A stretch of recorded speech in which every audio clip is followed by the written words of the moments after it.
Right, the last of these lovely 7-inch 45 RPM Lyntone flexible records that I've got, produced in the 1960s. They were reproductions of 12-inch 78 RPM shellac records released by the British Drama League in the 1920s to help actors and educationists, etc., get their head around the various accents of Britain.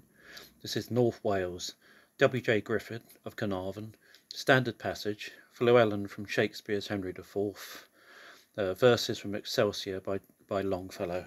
It's a pity you couldn't have found a bit of Welsh poetry, wasn't it?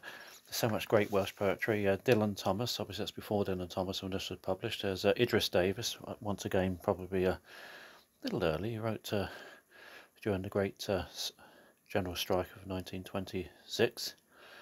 And W.H. Davis, We Have No Time to Stand and Stare, three of my all-time favourite poets. Not to mention Wilfred Owen, etc., who was of Welsh extraction. Right, let's get the CDR going. See if I can get that in the right position, because the last time I put it on it scratched all over the place. Let's try that again, actually, a bit further in. The sun's in the wrong direction, I can't quite see where the edge of the record is.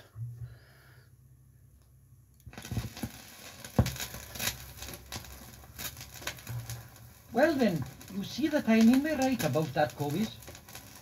The little girl coming from the school over there passing the cowhouse.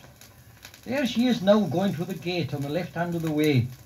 I say, the silly girl, she's gone right up to the door of the wrong house. What is silly? What she's thinking about? The very place, just where she will very likely happen to find that peevish, crinkly old chap that's heavy of hearing. We know him all well enough, don't we?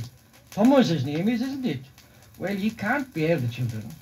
Oh, won't the old chap's nasty tongue teacher not to do it again quick enough? I bet he's a fine one. Look here, isn't it true?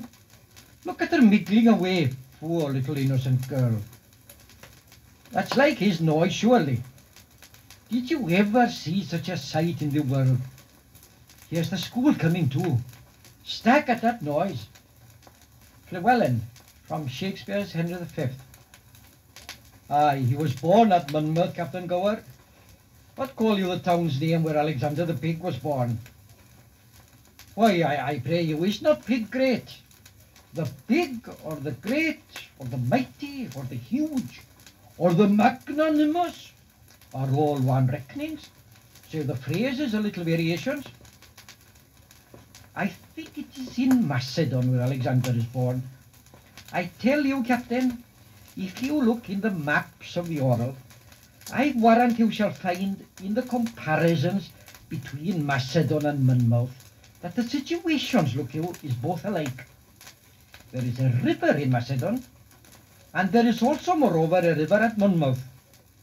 It is called Wye at Monmouth, but it is out of my brains what is the name of the other river. But 'tis all one. 'Tis alike as my finger is to my fingers, and there is someone's in both.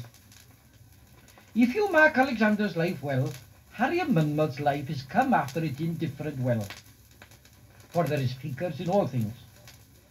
Alexander, God knows and you know, in his rages and his furies and his wraths and his chollers and his moods and his displeasures and his indignations, and also been a little intoxicated in his brain, did in his ails and angers, look you, kill his best friend Clytus.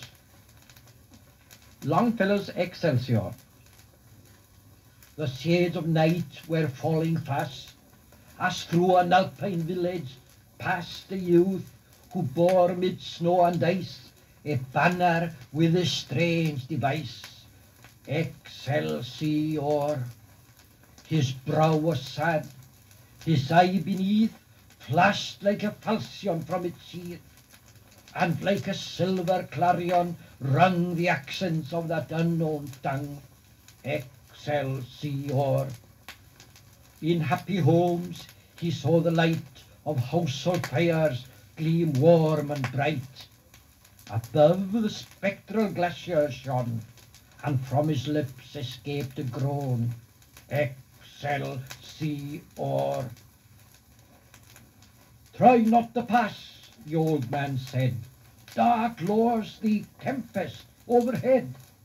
The roaring torrent is deep and wide, and loud that clarion voice replied, Excelsior!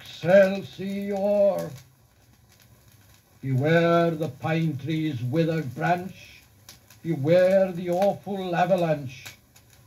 This was the peasant's last good night. The voice replied, far up the height, Excelsior!